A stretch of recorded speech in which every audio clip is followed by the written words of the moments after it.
Get it, buddy, let's go. Today it's going down whether the S10's happy about it or not. I'm starting the frickin' LS. I don't care. I'm gonna try my best. Unless it really doesn't work. In that case, it won't happen. But like, I'm gonna try my best for you guys. I've been in a really good groove with this thing. We've been making some really good progress. I've been filming a bit more. I've been motivated a bit more, but also a lot less of you guys care about the S10, I've noticed. So because it's a smaller group of you guys that are watching all these LS S10 videos, I love you guys and I wanted to say thank you for supporting and always watching everything we do. And because you're here and not a lot of other people are, I'm not trying to get anybody too hyped because like, we literally got like 3 mediums, 2 smalls. There's not a whole lot there, but there's a couple things left on the website. Right now, if you guys go on there and use the code LSS10, you guys can save 10% off your entire order. I just made this shit up right now, so before I post this, me, editing, remember, put the code on the website because these guys want some 10% off. I have the fenders on it mainly because it looks better in the thumbnail. You can actually tell what kind of vehicle it is when the fenders are off. It's hard to tell what you're looking at. So we gotta get these fenders back off. We gotta get this rad back out. And really there's not a whole lot to getting this thing started. We are gonna have to figure out some sort of steering situation here because this is hitting the headers and I'm not entirely sure what I'm gonna do about that, but right now it will not steer. I also told you guys in the last video I had to take a look at some of these vacuum lines. This big boy actually is just for the brake booster. It's actually pretty easy once I looked into it. A lot of these vacuum lines are super simple. Only thing that's happening right now, which is nothing new to you guys, but we're gonna kind of like rig up this starter for now. I couldn't get a starter to happen anytime soon. It was gonna be like a little bit for me to order one, a couple days, whatever, but I'm actually getting my backyard graded and paving prep in 2 days, tomorrow. They're coming and they're gonna be making hella noise out here. Super messy, super noisy. Not something I'm probably gonna be able to film while they're doing. I've been on a roll with filming and getting videos out for you guys, which I'm happy about. So I was looking at it and basically it should work for now until my new one comes in. I did order it, but it's just not gonna be here in time. So the stud basically bolts it so that, see this little piece that's bent up? That's what we're trying to make contact with, not actually the stud. The stud's just there to hold everything to it. I can just put like a nut and bolt to that little flange piece. I should be able to make it start for now. I gotta get a dipstick down in here for the oil pan for the truck. Obviously if I started without it, oil's gonna come out. And I gotta get a dipstick right down in there on the transmission that's gonna come out hopefully somewhere here in the back. I'm hoping I'm able to reach in there and do those real easy, but I don't want to. It's hanging over my head. It's something I don't want to do, so I'm gonna try and knock those down first and see how it goes.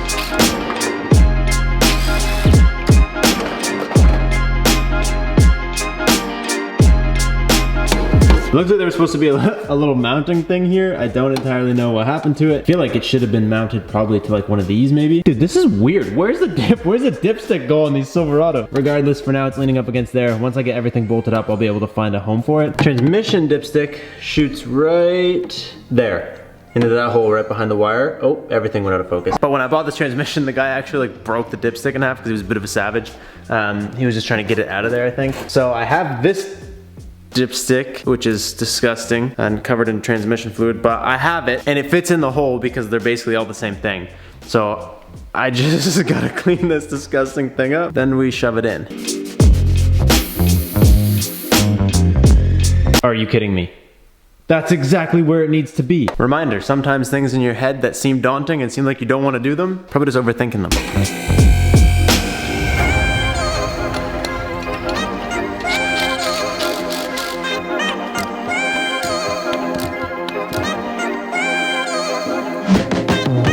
Next up, I gotta figure out the heck I'm gonna do with these. Okay, thankfully there was still a little cutoff in one of these, so I was actually able to look at it and decide before I did something stupid what I was gonna do. I've never seen this before. This is like a GM specific thing from what I can tell. They love to do weird lines. There's literally nothing on the other end of this fitting. It's just straight, so it's not like a flare nut when you put like a brake line where it's gonna be pressed up against something. This literally slips in there and then this little retaining clip like bites it and just holds this little bubble thing in there. But I checked both my lines. I don't have the right size line, and my flaring kit, I don't have the right tool or whatever you would need to make this. So I just called Part Source. They said they have the top line and the bottom line in stock. So I also called Courtney and asked Courtney if she could go run over there and pick them up for me. So I'm just gonna get brand new ones because we don't have time to waste trying to make stuff and trying to make stuff work. Throw them in when they get here. For now, more progress.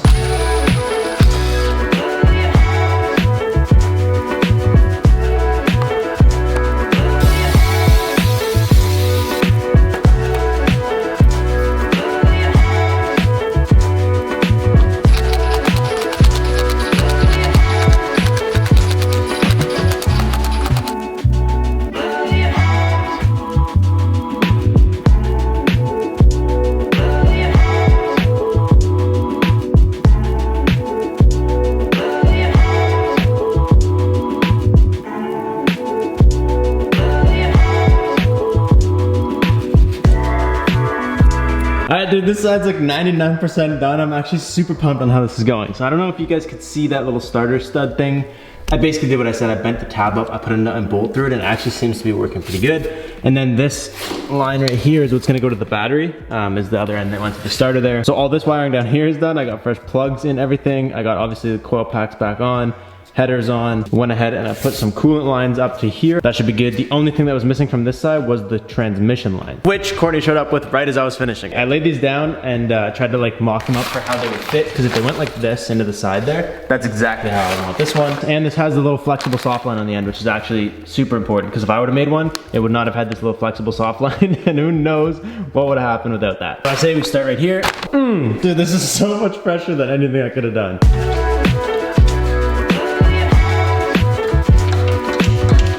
Okay, so this is hard because the subframe is obviously way wrong for this line, but it will work, I just don't know how.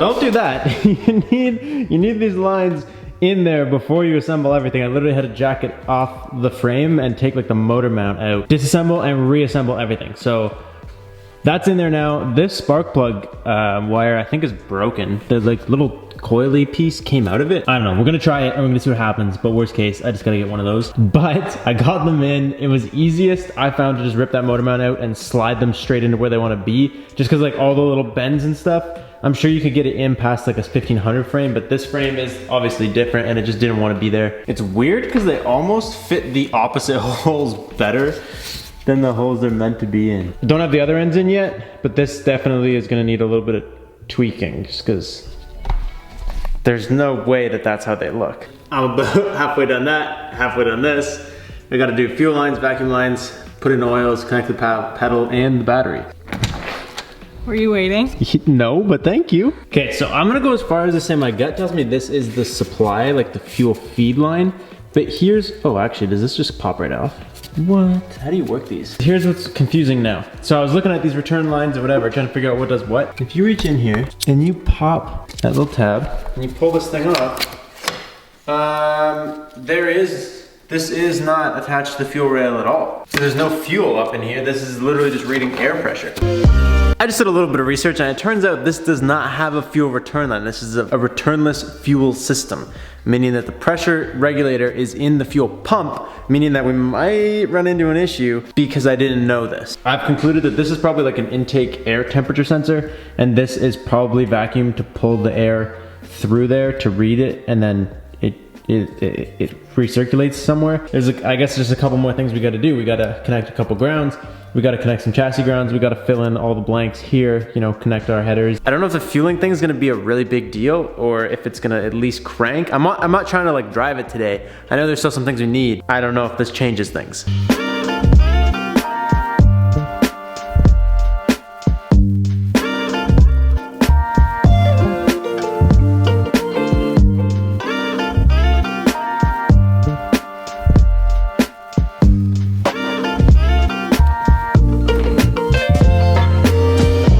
If any of you guys work at a place that makes oil drain things like this, where like you can, like a shop oil drain proper thing that I can just email me or something, because I need one. This is BS.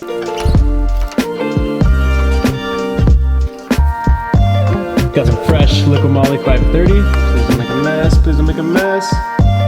Oh, we nailed it.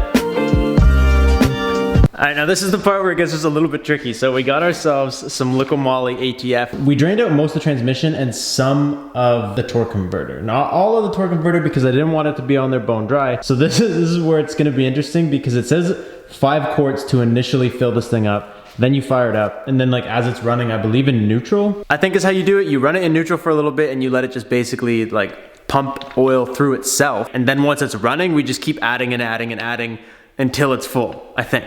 You ready for this? This is the best part about these liquid moly bottles. Watch this. Ooh, dude, they got peepees. Except they got the big boy peepees. Their ATF also isn't red, but it is ATF and it is the Dextron stuff. So chill.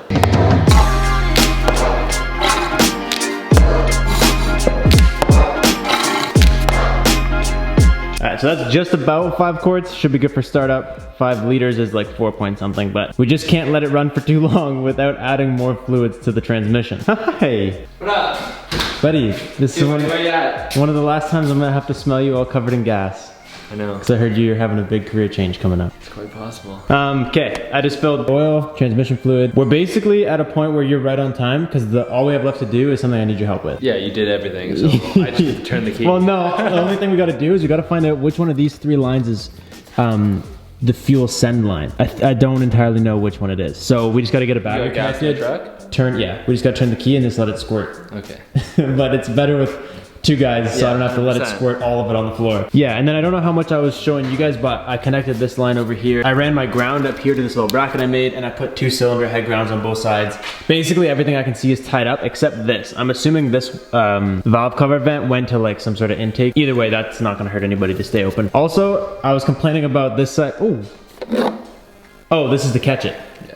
Okay, I was like, this is not the good gas. I was complaining about this header and all this stuff. I got it in and I had to take off the friggin' whatever little shield because it doesn't fit unless you just put the rubber straight up against the header there. And obviously that's not good. Okay, let's fire the fuel pump up and get squirting. We decided the most logical thing is that this goes to the frame. I don't know why that's the most logical thing, but plugging this into the engine seems not logical. So I'm gonna just fire it right into this hole right there for now. See that, boy? Just to test it. Yeah. Looks good to me. Blowing on it definitely helped. We can just do something like that for now. Until we get it in its final Definitely. spot so I don't ruin stuff. Okay, well, let's try the squirty squirt. We are ready.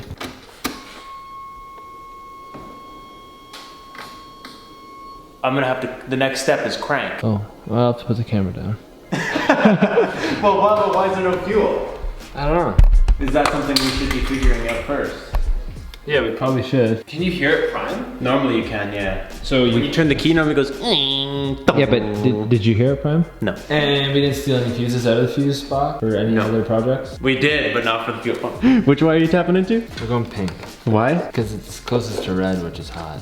So we're going with pink. Some good logic. We basically decided that there is an ECU in this truck. You guys know, we're just trying to get this thing going. Obviously, we could spend all night doing research, but it's already like 8 o'clock and we want to see if this thing fires up. So obviously, we're gonna have to figure out if we need to have some sort of other wiring harness from like the stock engine still plugged in to some degree, or like what the thing is, but I'm pretty sure not having the OEM harness plugged in is affecting the fuel pump. So what we're gonna do right now is try to jump the fuel pump. Basically just like touch it to the positive side of the battery. We'll be able to get the pump to start, and then we can try and crank the engine over. Would have been easier with some wire snippers, but some dull ass. Hey, you know side what? cutters Someone won't get the job done. actually wrote. Wire strippers on my note. How long ago was that? Probably a month ago. Still don't have wire strippers. Okay, we're on. Okay, ready? Yeah. Oh, okay, good. Okay, this is the one. Which one, the big boy? The pretty one, yeah. Nice. Did it pump a lot of gas? Yeah, it was pumping. Nice. Nice and thick. Goes in here. Everybody cries because it's not the right fitting. Talking about, buddy. You opened that door with confidence. I feel like we're gonna be alright. I feel like yeah. I feel like it's like kind of like a step-by-step thing. You turn the key, she Does something. or nothing. get it, buddy. Let's go.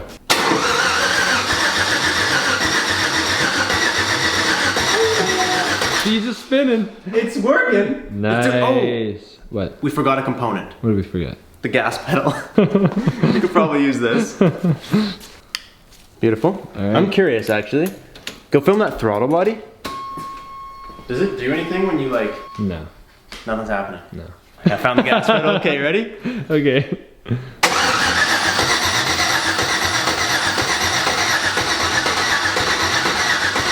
Sounds healthy. Yeah, it does. There's no real concern immediately. Okay. I'm kind of concerned that the pedal's not doing anything. Maybe it only works when it's running. Maybe it doesn't work at all. Something went in my eye. Put a little switch in the line, that way. Don't look at the wires. Yeah, but then Chris can stand over here and turn it on and off. Because it's not the right pump, I don't know what's gonna happen. I don't want it to be constantly pumping fuel and we're just like talking, doing nothing. So basically, when I say I'm gonna start it, you click it, I'll crank it. We'll see what happens. You wanna Let's go, give me buddy. some fuel? Right now? Right now.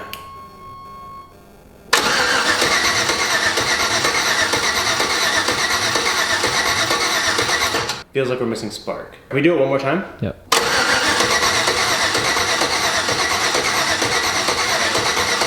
The fact that we thought it would go first try. Come on, who are we? Oh, my sensor just snapped right in half. Did you see that? It just went yeet and broke right off. Okay, you wanna hold that? Yep. Okay, so let me run you down what's going on here. We got this engine block ground running to the back of the cylinder head right here. We got the engine harness ground running to the same head to this head, and we got one ground to the back of that head. We got the battery double grounded to the frame and the thing. It's obviously cranking, so I don't think the battery's the problem. My starter trick worked, so there's that.